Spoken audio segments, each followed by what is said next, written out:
Cleveland Clinic, Florida provides individualized treatment plans for excellent outcomes of health problems ranging from the most common to the most complex, even in cases considered untreatable by others. Cleveland Clinic, Florida. Every life deserves world-class care.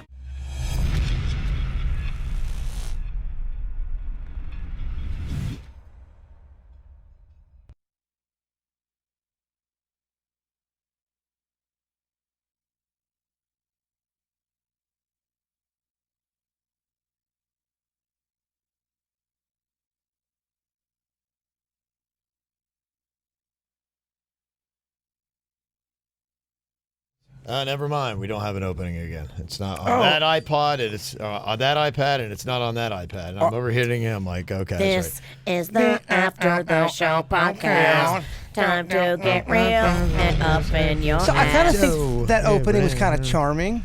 Yeah, that's great. Well, we're here now, like it or not.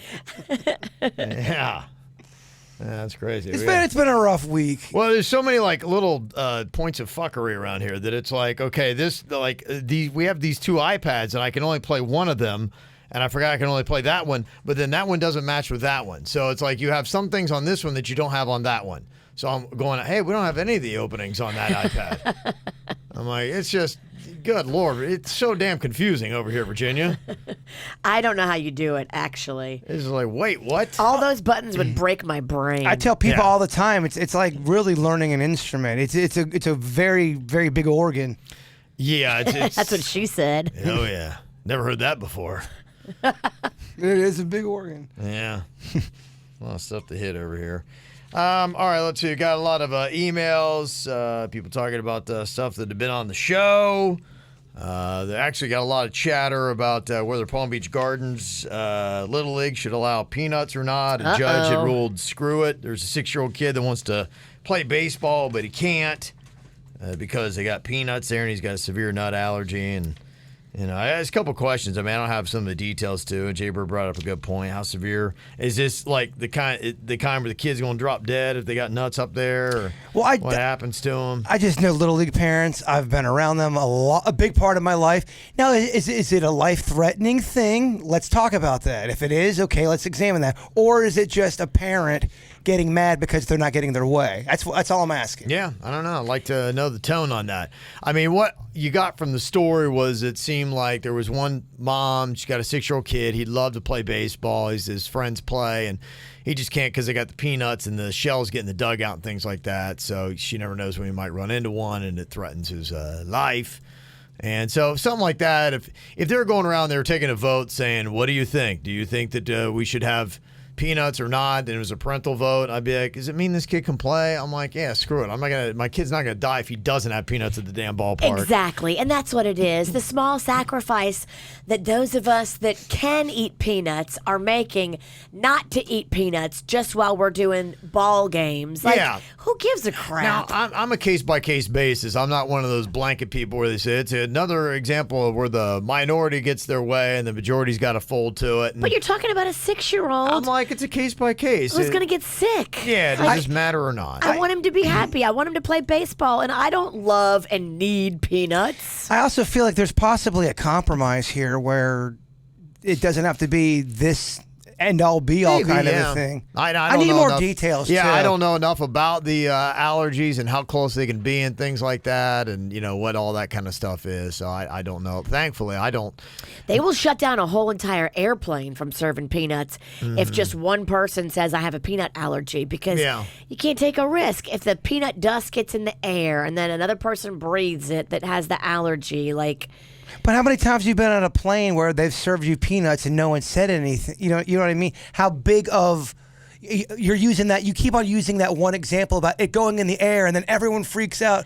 How? My question is, how often does that happen? Is that a huge number kind of a thing? Is that something that's been sensationalized? Is that a real thing? I don't need peanuts enough to keep a little boy from playing baseball. Yeah. Though. That is what I would say as a parent of another child. I'd be like, who cares? It's peanuts. Yeah. We can get rid of peanuts so this little kid can have joy and play ball. That's one I'll give you. I wouldn't give a shit. I wouldn't either. Yeah, for me, I just think about a sad 6-year-old kid that's home. Exactly. And he's hearing about his friends playing baseball and he wishes he could. And I'm like, if that's all it takes. Somebody texted in from the 954 and said, I disagree with Kevin in Virginia. We need to stop limiting everyone else's wants for the minority. How did kids with allergies survive in the 60s, 70s, and 80s when they got no accommodations? I don't think the nut allergies, oddly enough, it's a recent phenomenon. Something's been happening we're all jacked up now. It is absolutely a recent phenomenon. I never went to school with anybody with a peanut allergy. There was never a time, because I used to eat the shit out of peanut butter and jelly sandwiches. Yeah. And it's weird. That's poor kids grow up on that. Mm-hmm. So it was never an issue at any of my schools. I mean, you make it sound like they couldn't have him in the concession stand. If you were the baseball coach of the kid, couldn't you just say, all right, no one's going to have peanuts in the dugout, no one's going to, because then, I mean, to me, that's far enough from the concession stand to where the kid should be fine and people can still get peanuts. I don't know enough about it, and everybody's allergy is going to be different. Some people are going to be super sensitive probably, and some people are like, it only affects them if they eat it. Yeah. They said in nut-free classrooms end in 2nd grade. Parent of a 2nd grader here. Kids have to learn how to handle their allergies because the world will not always move and accommodate them. Why give them unrealistic expectations? Yeah, I don't know about 2nd grade. My kid goes to an aftercare thing, and they have a sign as you go in that it's a nut-free zone. And I think they got kids. He's in 5th grade, so... I don't know about his school as a whole, but if any kids have a nut problem, then the facility should be nut free. It's just nice. It's just loving. Mm-hmm. I wouldn't want to do that, and none of my kids have a nut allergy. I think, again, sometimes it's not about the nut allergy people get upset about. It's just the setting the whole precedent of one small group of people are complaining about something to change it for everybody. And if it starts with peanuts, where does it end? And I think that's where you guys aren't seeing the perspective on. Actually, I do. When there's a disservice happening, then we should all speak up. Otherwise, we would never have a civil rights movement or anything. Yeah. When you see things that are wrong, you stand up and you say something. One kid has a peanut allergy. I'm sorry. Nobody should have peanuts in the classroom. You don't want to take a risk. Well, it's not a big deal. And that's the thing where it's like I said, I'm a case-by-case basis on this. Yeah, I don't think that... It's medical. I don't think that the minority should rule on everything we do, but it's like, tell me the situation and I'll tell you my opinion on it. And so often people are like, I don't like any time when, the minority gets their opinion Well, then you're served. just being a dick. Yeah. You're just plain and simple being a dick to a 6-year-old. So have fun with that. And somebody said, well, what happened to this kid as he grows up? He can't have everyone everywhere not have peanuts. He will eventually have to learn to deal with it. And I agree. And he will, but he's 6 now. So, let's help him out when he's 6. And as he gets a little bit older, be like, hey, you got a peanut allergy and there are peanuts in the world. People like them. People eat them. So, then you got to start to learn. Yeah, but to me, it's just because it's a 6-year-old wants to be with his friends and play. So that's my thought on it, and it's my opinion. If you guys don't like it, fuck it. I don't give a shit. There you go.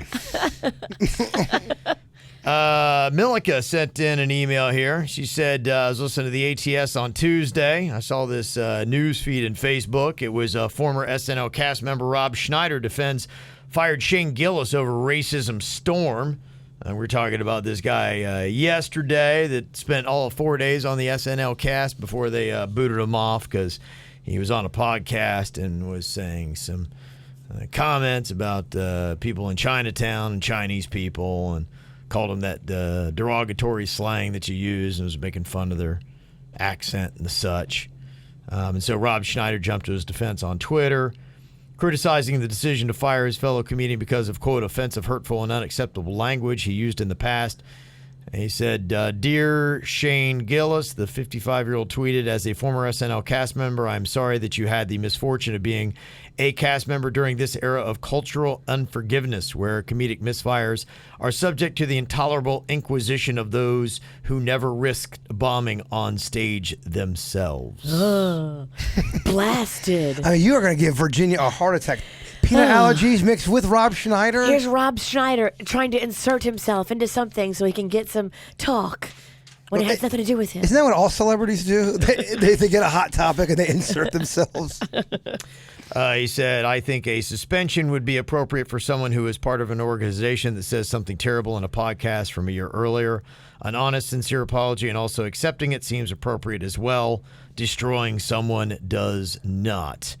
And the article had a comment about Rob Schneider's tweets, and they said, Rob, racism isn't a misfire. There is no risk in developing jokes that denigrate others in this way. He bombed because he was cruel, as one person said. So I'm tired of celebrities and people in positions of power gaslighting us, especially when the topic of interest doesn't affect you. Another one said Gillis used derogatory language and then tried to scapegoat it for comedic range. You don't get to be both a racist and a good comedian. Pick one. What is that term, gaslighting? I hear that all the time. I don't even really know what the hell that means. It's one of them PC terms now or something, right? What the hell does gaslighting mean? Is it like firing you up? I don't know. I can get the definition if you'd like. Yeah, I'll see what it says here. Because I see it. It's one of those words now where it's like, you unfortunately got to know what it means, or like so much stuff you're like, I don't know what you're talking about. Manipulate. Manipulate someone by psychological means into questioning their own sanity. I don't even understand what the hell that means. mind fucking you? I'm too stupid to take part in any of these discussions. Is it basically playing mind games with you to make you feel like you are the problem when you're not? Hell if I know. I don't know. All right, let me get a definition of the definition. Yeah, that's right. Let me see. Here is another one that is all about fat shaming. That was another thing that had popped up this week. There was a lot of response about that. That started with, what's his name on HBO? Old dude. Bill Maher? Bill Maher. Yeah. Okay. Bill Maher. Remember that he was saying that yes. saying you need to bring fat shaming back, and yes. then the guy who does the James Late Show, James Corden, fired back. Yeah, and just kind of gone off on him, and there's a lot of people that have responses to Bill Maher, because Bill Maher is saying, hey, if you drink too much or you smoke, people will shame you for that to try to curb your bad habits to help that are unhealthy. And so if we can do that to them, and nobody is like, oh, it's bad to shame somebody for drinking too much. And in his comment, he did, he is a good comedian, because he was saying, he's like going, they're like, Bill, it's like going, you're snookered, you should whatever. He's like, shut up, I'm trying to concentrate on the road.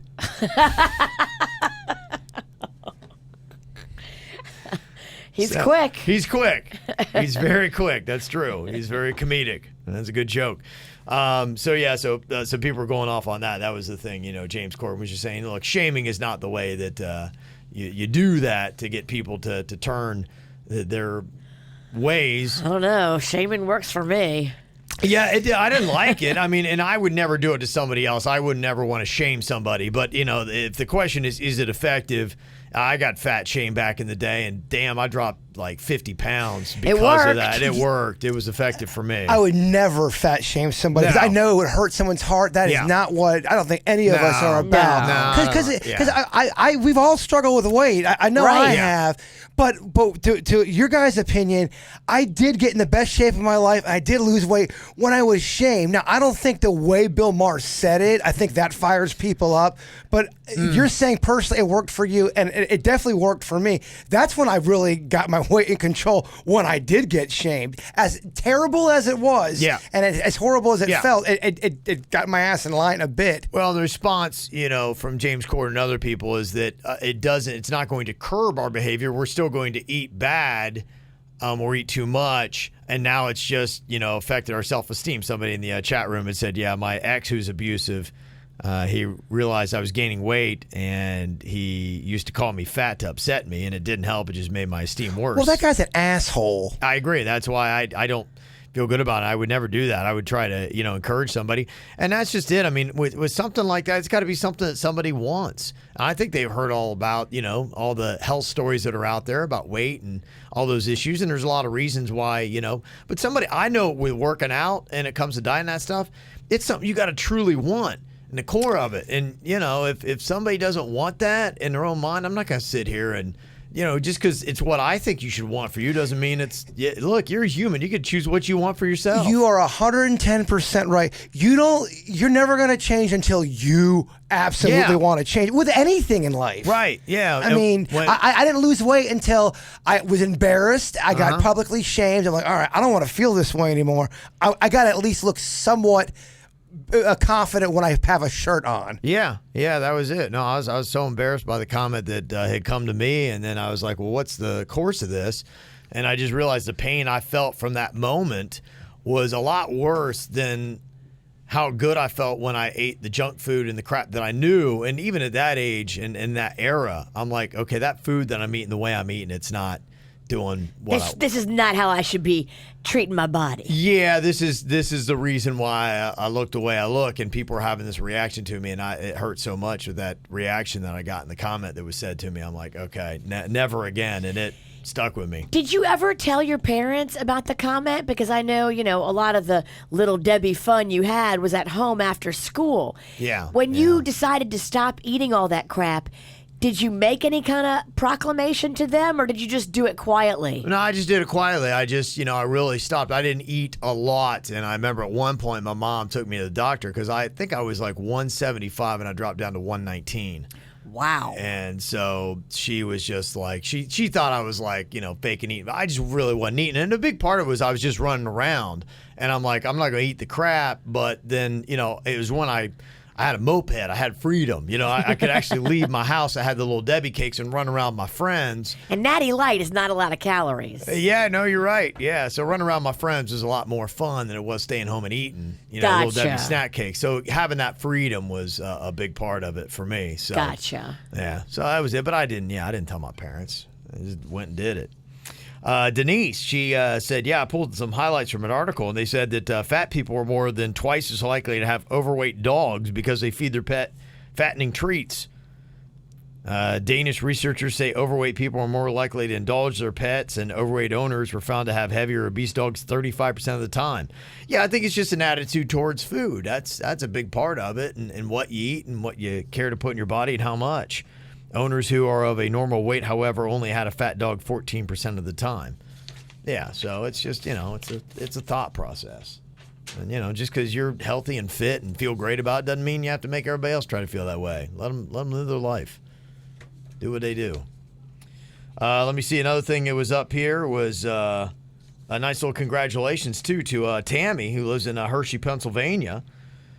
She said, that's got to be a hard place to live and not be fat. I know, yeah. Oh, and this chocolate's in the air, I hear. Right. This is the amazing thing. She said, over the last 18 months, I've lost over half my body weight. What? And she's looking for a new Spotify list to listen to at the gym or when I train for my first half marathon, something I could never imagine doing. Good for you. So I'm reaching out to listeners at KVJ and asking for recommendations on what to put on my playlist. And there's a before and after. Oh, wow. there. Good for you. Yeah. That's amazing. But one day it just clicks. And that's it. And I know even like now working out, it's been real tough going to the gym and doing the beat down that I was doing.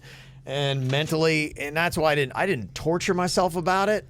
I was like, I am mentally not grind those kind of workouts. I'm like, I mentally right now, I'm not there. Well, I do honestly feel for anybody who struggles with food and weight, because it is, people think you can control it a lot of times, and you're supposed to be able to control this kind of stuff. Yeah. And sometimes it's really, really tough. Well, it's a struggle for some people. I took that DNA test, and it showed me the 5 main markers that show you're going to be obese. Yeah. And I had 4 of the 5. Right. So I'm literally fighting every day not to eat everything in sight. Yeah. Yeah, and if you have that, and then you're raised in a culture like me, everything about our life was about food. I mean, if we were at breakfast, we were talking about what we're having for lunch and getting excited about it. Yeah. And then the same thing for lunch. We're talking about dinner. It was everything with our life. So as an adult, I mean, I'm all about fucking food, man. Yeah, a lot of country people are that way too. My family in the South, when you go to the reunion, they're like that. They like fried foods, and there's a lot of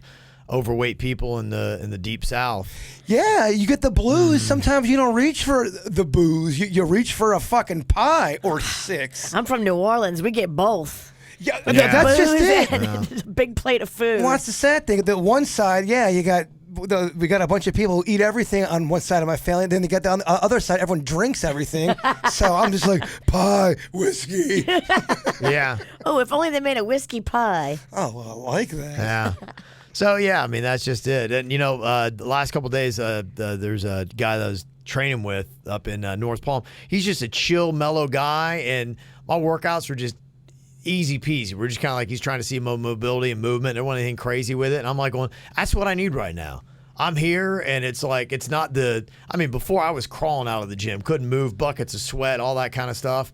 And thankfully, he's just, I'm getting a little bit of cardio, a little bit of weight, strength, resistance training. That's just what I need right now. You've morphed into old man workout. Well, yeah. Where's your knee brace? Where's your corncob pipe? Yeah, I think it's going to get a little tough. We're going to kind of, he's kind of bringing me back into it, because if you jump right in, you haven't really grinded it for a while, you won't be able to walk for a week. Right. So we're not doing that. But yeah, it's all, it's all good. So you just find whatever you can do. Well, I want to meet your new trainer. He's a good dude. You like him. Yeah. We liked your old one. I can't wait to meet the new one. Yeah, I'm still friends with the old one. We still hang out all the time. It's just he's just too much man for you. Yeah, I just, you know what? He broke me. The last day we worked out, I was so happy. I was just like, thank God this is over. He should put your picture up on the wall. I broke this man. Oh, he did. No doubt. After 3 years, I'm like, I can't do this anymore, man. He's just killing me. Well, he had you training for American Ninja Warrior. Yeah. And you're just training for radio. Honestly, I want to have a decent, functional physique, and that's it. That's all I'm looking for. Yeah, I'm not. You're right. I'm not going to try out for Ninja Warrior. I just want to look. Not doing a Spartan race. I just want to look sort of okay in the dark. That's really what I'm going for. Goals, Darker baby. the better. Oh, baby, I love the dark. Goals. Yeah. Let me see here. This is listen to Tuesday's show on the topic of toys. Virginia would be happy with what I saw on Target last week. They got the She-Ra, because He-Man is nominated for the Toy Hall of Fame. Yes, Now, She-Ra. Interesting still story rocking about the She-Ra. They developed the counter against He-Man because they wanted to get the girl line, and they weren't sure if it was going to work or not, and it did. It worked really, really well back in the 80s. Look at you, pop-up video. Yeah, I'm about 60% sure that's correct. Okay.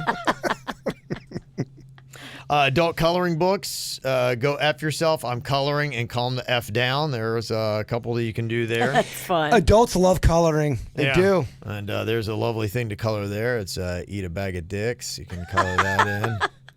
You're an adult. So peaceful. Yeah, some good stuff. You want to do that. Very nice.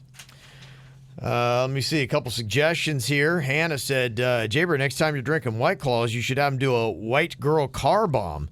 So when you drop a shot of Pinot Grigio or wine of choice into a cup of White Claw and you chug it. Also, go after yourself. I love it. Yeah. I never heard of that. So that's a white girl car bomb. Get some for Lana.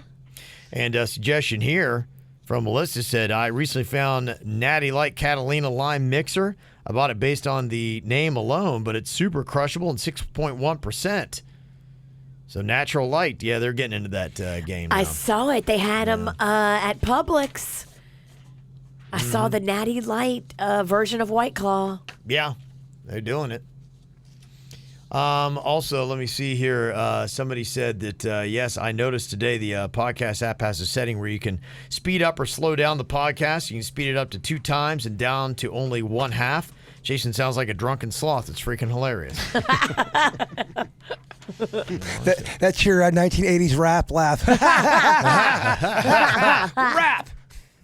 It's like a jungle sometimes. It makes me wonder how I keep from going under.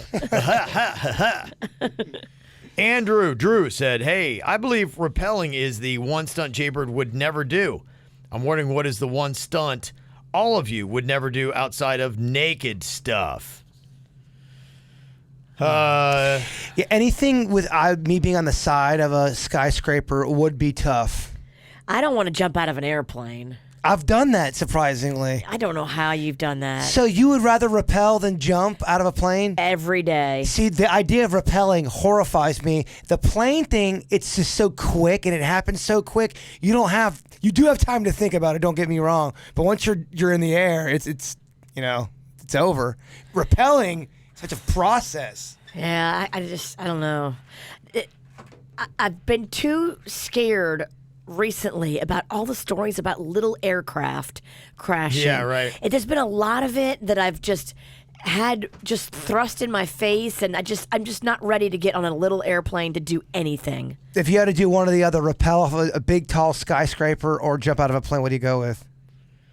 I would probably jump out of the airplane. Before rappelling? Rappelling down a skyscraper. Yeah, that's what you're man. talking about. Now, I've rappelled down the side of, I think about a 4-story building, 4 or 5. I've done that.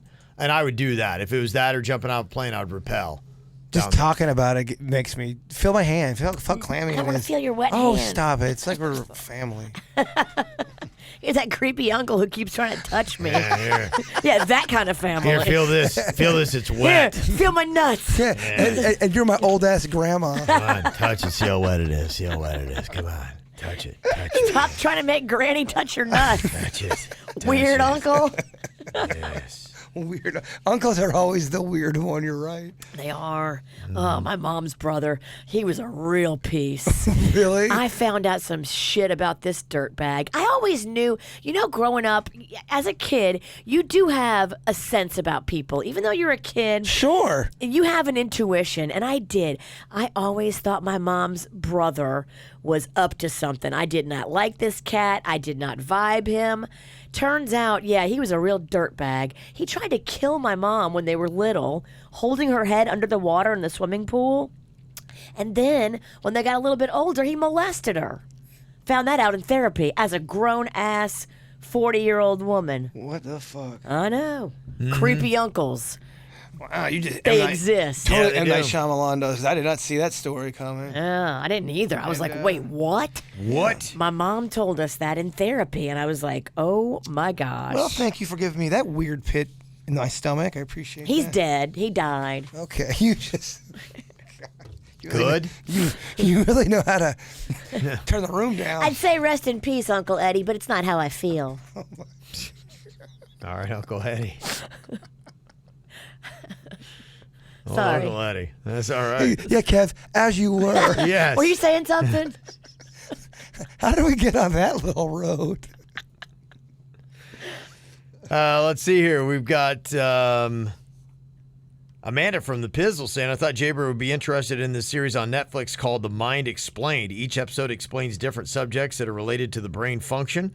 There's an episode about dreams and another about anxiety that I think he would find entertaining and informative, maybe even helpful with understanding his own anxiety. I love it. The Mind Explained on Netflix. Okay, I will check that out because we'll talk about that in the Weird and Whatever. Also, from Caitlin said, hey, guys, I love the show. Listen every morning. Anyway, I know Jaybird's a fan of the Garbage Pail Kids. Just wanted to let him know that the FYE in the Wellington Green Mall has Garbage Pail Kid stuff. I saw it on Saturday and instantly thought of the bird. Thank you. Also, Megan said, hey, they got Sour Patch Kids cereal. If you want to try that out. Need I say more? From Megan. Sour Patch Kids cereal? I'll tell you what I tried the other day. It was new. It's Lucky Charms did some shit where they turned it red.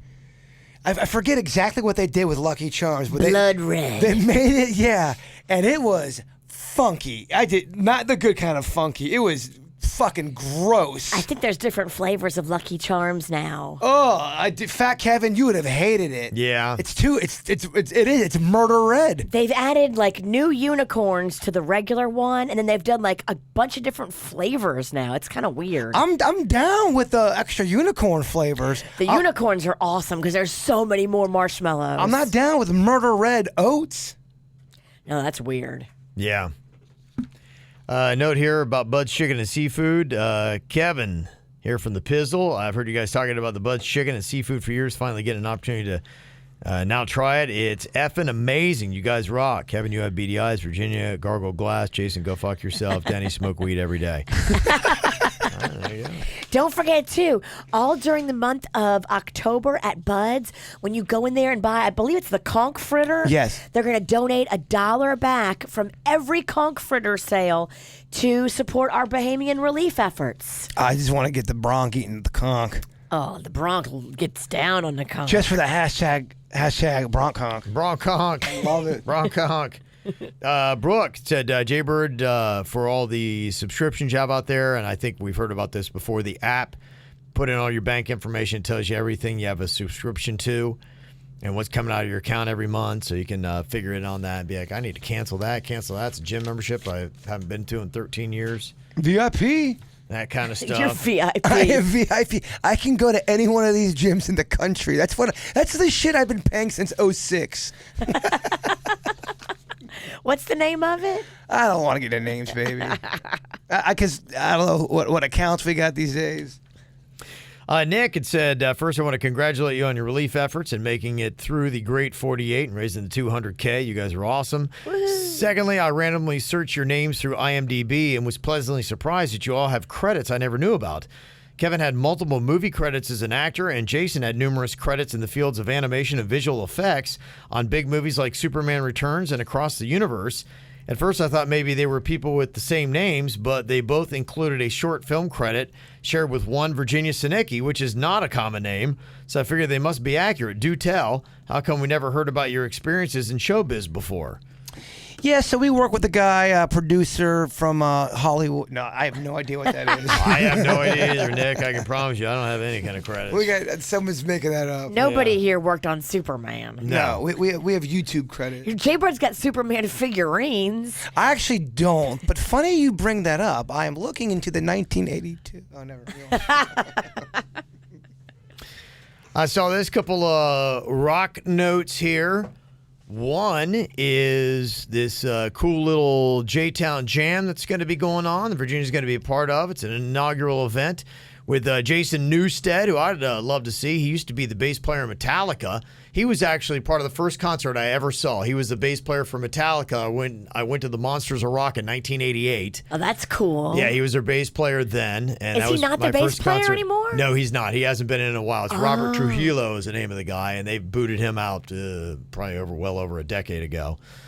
He's not been in with them for a while, but he did pick up 6 Grammys when he was with Metallica. Gotcha. So he can say he's a 6-time Grammy winner. The cat loves music, man. He is a true musician, that guy. Yeah. He really does. He loves music. And he's doing a musical benefit concert for Little Smiles that is going to be at downtown Abaco on Saturday, October 5th, starting at 4 p.m. And it is going to be emceed by one Virginia Sinicki, who, by the way, has movie credits. You guys are more than welcome to come out there with me. I will. You know what? I will go as a person visiting, and I'm going to bring a sack of tomatoes. Oh yeah, they'll be rotten too. You and I'll get in another fist fight in front of a stage and a bunch of confused people. I won't go as myself, though. One of my alter egos is going to show up. I don't know what dick face is going to show up. Well, you tell Hoagie I'm bringing a blade, and I will cut him. Good, you do. Someone needs to kill Hulk Hoagie for real. Just hope you rebound okay, Jay-Bird. I can't. Yeah, I don't know. It's like a werewolf. When you shoot the werewolf, it turns back into the regular person. Oh, and then you're like, oh, Jay-Bird's dead. Yeah. Uh-huh. I would feel bad.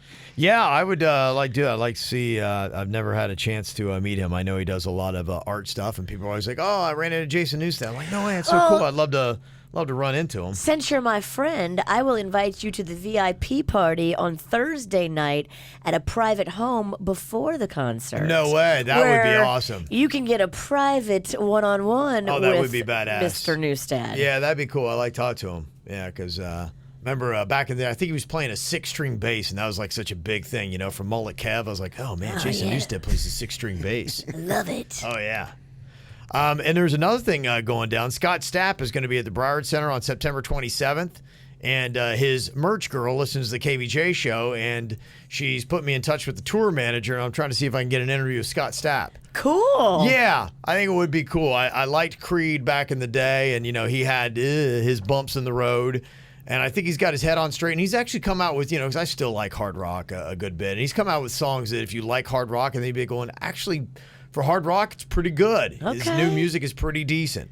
So I'd like to get a chance, and hopefully I can work that out and get to sit down with Scott Stapp. We know you like hard rock. You used to wear shirts with skulls, so we know that you were very edgy. But they also had crystals and roses on them. Weird. So. And I wasn't even in my hairband days. No. I think that's when you were a meathead. Muscle Kev, yeah. Man, Muscle Kev was my favorite. Yeah, Meathead Circa Kev. 2009, Meathead Kev. Yeah, 10 years ago, yeah. Yeah. Hot dog neck Kev. Gosh, that was so fun. He wore biker boots. That's when I could really talk shit at events. He was pink on his neck. It was so crazy. And man, you could hear that motherfucker coming. Yeah, heavy. Yeah, you're About right. 50 pounds heavier. I'd like to than I am see now. Hulk Hogan come for that guy. Oh, that's how you kill Hulk Hogan for good. Yeah, that would have. Yeah. Hot dog neck Kev I could've, versus yeah. Hulk Hogan. Hoagie be buried. I just couldn't. I couldn't believe. I remember you walked out of the studio. I seen you every single day, and it was like 3 weeks had gone by, and I just looked at Virginia and go, what the fuck is Kevin doing? Is he lifting houses? Because within 3 weeks, your body changed. That was when I first got on greatly. the testosterone, yeah. Man, that stuff works. Yeah, and I was eating like 3,000 calories a day. And I that's why I was remember. carrying around a water jug. I remember, man. it was a young man's game. It was, and I had like the kind of people like when I would lift a certain amount, there'd be like 5 people around going, yeah. Now you laugh at those people. Now I'm like, what was I doing? Gosh, terrible. I've had a lot of bad trends. That was one of them. He's phase guy. I've done a lot of That's cringy. my favorite Done a lot of phase. cringy shit in my days, and that's definitely one of them. I would make fun of me now too. All right, can somebody give me a beatbox? Yeah, what do you want? Just something. All right, there you go. That's it. I can't fire any things over here because half our equipment's still broken. The After the Show podcast. Anything you want to throw in here, just send us an email. Mail at kvjshow.com. Y'all have a good day. Goodbye.